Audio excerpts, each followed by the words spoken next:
예, 안녕하십니까.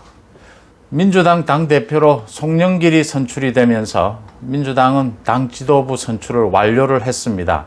이제는 본격적인 대선 주자들의 대선 경쟁으로 접어들었습니다. 국민의힘 쪽에서도 김기현 원내대표가 선출이 되면서 이제 6월 초, 다음 달 초 전당대회가 날짜가 잡힐 것 같습니다.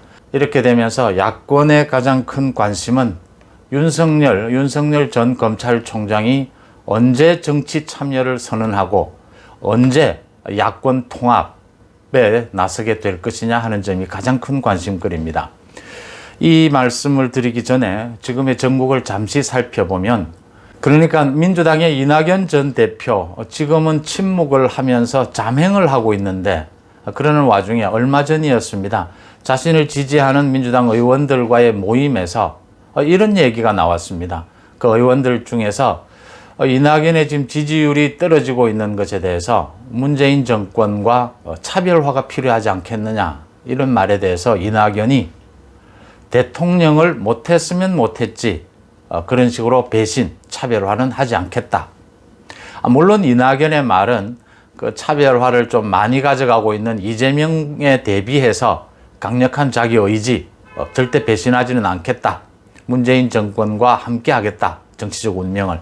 이 뜻을 강하게 표현하는 의미일 겁니다. 하지만 대선 전국에서 대선 후보가 대통령을 못했으면 못했지, 이런 표현은 절대로 일반적으로는 금기시하는 말로 정해져 있죠. 그 이유는, 정치를 하는 궁극적인 이유는 권력을 잡는 것입니다. 권력을 잡는 것, 선거에서 이기지 못하는 정치인, 정당은 의미가 없는 것입니다. 많은 지지를 모으고 있다고 하더라도 그 자신에 대한 지지를 선거에서 이겨서 권력을 잡는 것으로 책임감 있게 표현해내지 못하는, 결과를 만들어내지 못하는 정치는 의미가 없다라는 얘기입니다. 특히 지금 야권 지지층에서는 지금 문재인 정권의 교체가 지금 지상 최대의 과제이지 않습니까? 이걸 이루어내기 위해서는 이기는 선거 준비를 할 수 있는 정치인, 정당, 또 그런 선택을 해야 한다라는 점입니다. 이렇게 정치적 선택을, 결단을 이기는 쪽으로, 권력을 잡을 수 있는 쪽으로 결정하지 않고 자신의 조그마한 골목대장식의 현재의 지지 세력을 유지하는 쪽으로, 정치적 입지를 지키는 쪽으로 그런 선택을 하는 그런 정치인은 과감하게, 그러니까 유권자들이 나서서 또 지지자들이 나서서 여론의 힘으로 그런 사람을 바꾸든지 아니면 퇴출시켜야 한다. 이낙연의 경우 대통령이 못됐으면 못됐지 배신하지는 않겠다, 차별화하지는 않겠다, 이런 자세를 가진 후보는 그 민주당 지지층에서는 사실은 도태시키거나 아니면 그런 자세를 가지지 못하도록 하는 것이 맞다. 그럼 야권 쪽에는 이런 후보가 혹시 없느냐? 한번 돌아볼 필요가 있다. 야권 쪽에서 정치적 선택을 할 때, 정치인이나 유권자는 누구나 정치적 결단을 할 때 이런 부분을 생각해야 한다 하는 부분 하나와, 또 한 가지는 진영별로 지금은 자질 논쟁을 할 때는 아니다. 지금은 정책 경쟁을 할 때다라는 부분입니다. 왜 자질 논쟁을 해서는 안 되느냐 하면, 지금 소위 여권에서 이재명을 버리고 싶어도 이재명을 버려서는 안 되는 겁니다. 지금 야권에서 윤석열을 버리고 싶어도 윤석열을 버려서는 안 되는 겁니다. 현재는. 지금도 윤석열을 지지하는 사람도 있고, 안철수를 지지하는 사람도 있고, 홍준표를 지지하는 사람도 있고, 유승민을 지지하는 사람이 다 있을 겁니다. 하지만 지금은 판을 짜는 지금 이 시점에서는 개별적으로 누구를 지지하든지 간에 그 경쟁은 정책 경쟁이어야 한다. 지금은 자질 경쟁을 해서는 안 된다라는 부분이죠. 그 이유는 여권에서도 이재명을 버리고 싶을 겁니다. 그런데 이재명을 버리지 않고 끝까지 저렇게 정책 경쟁만 해가는 이유는, 이재명을 버리는 순간이 오더라도 이게 경선의 의미죠. 이재명이 갖고 있는 그 지지율의 상당 부분은 가져와야 되는 것입니다. 여권 쪽으로 가져가기 위해서죠. 지금 권력을 쥐고 있는 여권에서 이재명을 버리기는 그렇게 어렵지 않은 일일 겁니다. 이재명을 내치기에는.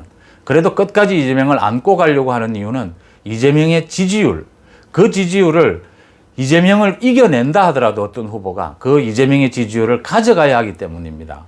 지금 야권도 마찬가지입니다. 지금 윤석열에 대해서 여러 가지 얘기도 나오고, 또 홍준표, 안철수에 대해서도 얘기가 나오는데, 지금 중요한 것은 누가 야권의 최종 단일 후보가 되든 간에 지금 윤석열의 지지율, 안철수의 지지율, 홍준표의 지지율을 모두 안고 가는 형태가 되어야 한다는 점이죠.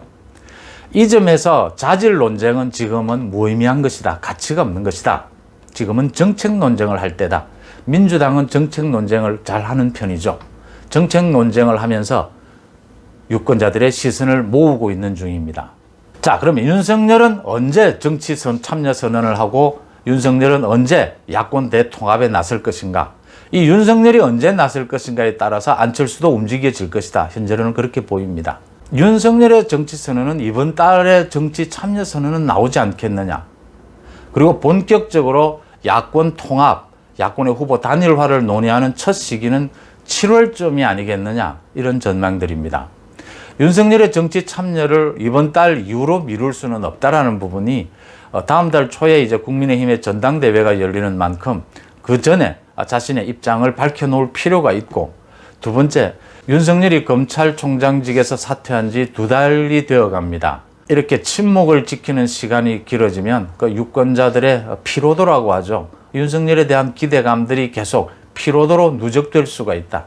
그런 점을 막기 위해서라도 이번 달에는 정치적 참여를 하는 것이 좋은데, 윤석열 주변에서 나오는 이야기는 아직까지 준비가 채 되지 않았다라는 부분들입니다. 윤석열이 정치 참여를 하면서 이제 정치 참여에서 자신의 정치를 참여하는 이유, 비전을 밝혀야 하지 않습니까? 그러니까 국정 전반에 대해서 자기가 생각하는 부분, 그다음 그동안 자기가 해왔던 적폐 수사, 또 문재인 정권에 대한 수사, 이 부분에 있어서 자기가 생각하는 공정, 이 검찰 수사에 있어서 공정이 사회 전반적으로 공정이 어떻게 구현될 수 있는지, 그리고 사회 통합을 어떻게 할 수 있는지, 경제나 외교 분야에서 미래 비전, 이 정도는 밝혀야 되는 것이기 때문에 그런 준비가 채 되지 않았다라는 걸로 봐서 지금 이번 달 안으로 정치 참여 선언이 있을 것인가, 아니면 다음 달로 넘어가느냐, 이런 얘기들이 나오고 있습니다. 근데 가급적이면 지금쯤 시점에 이번 달에는 정치 참여 선언이 있는 것이 바람직하다, 이런 얘기들로 뜻이 많이 모이고 있습니다. 야권에서는. 윤석열이 이제 정치 참여를 선언한 뒤에는 자기 주변에 자기 정치 세력들을 모으게 될 텐데, 국민들의 의견을 듣는 이런 절차들을 거치게 될 겁니다. 그런 이후에 이제 야권 후보 단일화 또는 야권 후보 경선에 참여하는 그런 협의를 본격 시작하는 지점은 어딜까? 라는 부분을 놓고 이제 7월쯤이 아니겠느냐. 빠르면 7월, 늦으면 9월까지를 보는 겁니다. 9월 초에는 이제 국민의힘의 후보 경선이 들어가게 됩니다. 그렇지 않으면 국민의힘의 후보가 뽑히고 난 뒤인 12월 연말 연초에 가서 이제 야권 후보 단일화 게임으로 나서야 되기 때문에 굉장히 위험성이 크다, 이렇게 보는 겁니다. 이런 부분과 관련해서 안철수 대표 측도 국민의힘과 합당을 서두르기보다는 윤석열의 행보를 보면서 가급적이면 윤석열과 행보를 함께할 이런 계획을 하고 있는 것으로 지금 얘기가 나오고 있습니다. 안철수 자신이 윤석열과 야권 후보 단일화에서 경쟁을 하든지, 아니면 윤석열에게 조언을 하는 이런 형태로 남게 될지. 물론 안철수로서는 윤석열과 손을 잡고 같이 야권 후보 경선에서 경쟁하는 것을 원할 겁니다. 근데 시기는 이제 늦춰질 것 같다. 지금 국민의힘 당내 사정으로도 지금 합당을 서두를 그런 분위기는 전혀 아니다, 이런 점입니다. 이 윤석열이 언제 정치 참여를 선언하고 어떤 정치적 행보를 할 것인가에 대해서 김종인 전 위원장이 또 어제 언론 인터뷰를 했어요. 김종인 전 위원장의 얘기는 이런 겁니다. 이번 달 안으로 아마 정치 참여 선언을 하게 될 것 같다. 그 다음에 대선 전국에서 정당은 그렇게 중요하지 않다. 대선 후보가 중요하다. 그렇기 때문에 제3지대에서 자신의 세력을 모으는 것이, 윤석열이 정말 한국 정치를 바꿀 수 있다면, 바꿀 생각이 있다면 국민의힘에 입당하기보다는 제3지대에서 움직이면서 국민의힘을 끌어오는 이런 형태로 가야 한다, 이런 얘기를 했습니다. 근데 김종인 위원장이 잘못 생각했다라기보다는 자기 위주로, 자기 정치적 이익을 위한, 입지를 위한 자기 위주로 생각하는 부분이 있다라는 부분을 생각해 볼 수 있습니다. 그러니까 대선 전국에서 정당이 큰 위력을 발휘하지 못할 것이다. 국회의원 선거, 총선보다는 위력이 없다는 점입니다. 그렇지만 대선 전국에서도 우리나라와 같은 대통령제 아래서 양당 구조 아래서 지금 양당이 가지는 국민적인 신뢰감이라든지 조직력, 이런 부분들은 막강한 것입니다. 역시 그것은 무시할 수 없는 부분이고, 김종인이 윤석열을 향해서 언제나 프랑스의 마크롱 대통령 이야기를 합니다. 그러니까 기존 정당을 완전히 뒤엎어버리는, 무시해버리는 이런 새로운 정치가 가능하다라고 하는데, 지금 현재 이 대선 전국에서 민주당과 국민의힘을 완전히 덮어버리는, 완전히 무시하는 그런 형태의 제3의 후보가 움직일 공간은 현실적이지 않다라는 점입니다. 새로운 정치, 제3세력이 그렇게 기성정당을 모두 무시하면서 갈 수 있을 그런 시기, 그런 분위기는 아니다라고 하는 점입니다. 이 점은 이제 김종인이 자기의 생각을 강조하기 위해서 하는 비유다, 이렇게 받아들이면 될 부분이고, 야권의 대선 판을 김종인이 자기 의도대로 지금 판을 깔아나가기 위한 그런 의도들이다, 이렇게 보입니다. 국민의힘에서 지금 나오고 있는 얘기들, 김용판 의원을 비롯해서, 그러니까 윤석열이 전 정권에 대한 수사, 그 부분에 있어서 김용판 의원 같은 경우에는 자신이 무죄를 받은 부분, 그런 개인적인 부분에 대해서 윤석열이 사과해야 한다. 거기에 대한 윤석열 측의 반응도 나왔어요. 지인의 이름으로 뭘 사과해야 하는지 모르겠다. 이것이 꼭 사과해야 될 문제냐. 지금 김용판 의원이 지적하는 것이 개인적으로 자기가 무죄를 받아서 그 검찰 수사에서, 국정원 댓글 수사에서 무죄를 받은 부분을 개인적인 호소를 하는 거라면 이건 개인적으로 풀면 됩니다. 근데 국회의원이 기자회견을 했다라고 하는 것은 국회에서 적어도 정치적으로 전 정권에 대한 검찰의 수사가 과잉인 부분이 있었다, 잘못된 부분이 있었다라는 걸 윤석열에게 지금 책임을 묻는 것이다, 이렇게 해석을 한다면 윤석열이 이것을 사과하는 것이 맞느냐, 윤석열이 어떤 책임을 져야 하느냐라는 부분의 얘기입니다.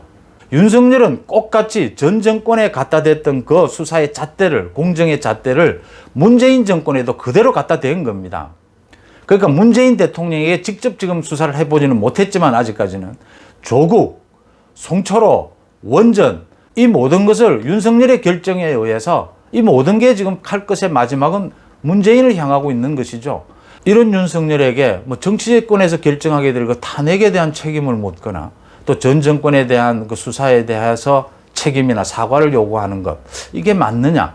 그러니까 윤석열에 대해서 공정의 의미를 묻는 것이, 그 질문을 물을 수가 있습니다. 그러니까 윤석열은 이거에 대해서 답해야 할 의무는 있습니다. 무엇이냐? 그러니까 대통령제 국가에서 대통령이 갖고 있는 그 많은 재량권, 그걸 흔히 통치행위라고 얘기를 해왔죠. 그 부분에 대해서는 검찰이나 경찰의 수사가 없었었죠. 하지를 못했죠, 언제나. 그런데 지난 7, 8년에는 그 세 번의 정권, 이명박, 박근혜, 문재인 정권의 소위 통치행위라고 하는 것, 그 뭐 원전에 대한 결정, 이런 것은 지금 문재인 정권에서는 통치행위라고 하지 않습니까? 이런 것에 대해서도 검찰은 수사의 칼날을 갖다 댔다. 자, 이것이 우리 정치에서, 우리 국가에서, 우리 사회에서 어떤 의미를 지니느냐. 이젠 지금까지도 통치행위라고 넘어갔던 부분이 많은 부분들이 거기에 위법, 부당한 것이 있다면 검찰이 얼마든지 수사할 수 있다는 것을 보여줬지 않습니까? 그게 윤석열의 공정이었다. 자신이 대통령 선거에 나서게 되는 이유는 앞으로는 이 같은 통치행위라는 이름 속에 숨은 이런 부당, 위법에 대해서는 용납하지 않겠다. 용납하지 않는 그런 정치체제를 만들겠다. 미래지향적인 공정의 비전을 말을 해야 된다. 그 대답을 해야 된다. 그 의무는 윤석열에게 있다. 이렇게 보입니다. 윤석열이 마지막 최종 야권 단일 후보가 되든 되지 않든, 다른 사람 또 누구가 됐든 윤석열이 갖고 있는 저 지지율, 윤석열이 의미하고 있는 저 공정의 브랜드는 누구든지 가지고 가야 한다. 마지막에는. 그러기 위해서는 윤석열을 야권 지지층들이 모두 끌어안고 누구를 지지하든, 윤석열을 지지하든 지지하지 않든 윤석열과 정책적 경쟁을 벌이면서, 물론 경선에 직접 들어가면 나중엔 자질론도 나오고 책임론도 다 나올 수 있습니다. 하지만 지금은 윤석열과 정책적 비전을 놓고 경쟁을 벌이면서 윤석열을 야권의 훌륭한 자산으로 끌어안는 이런 자세가 필요하다. 저는 그렇게 봅니다. 여러분 생각은 어떠신지 듣고 싶습니다. 고맙습니다.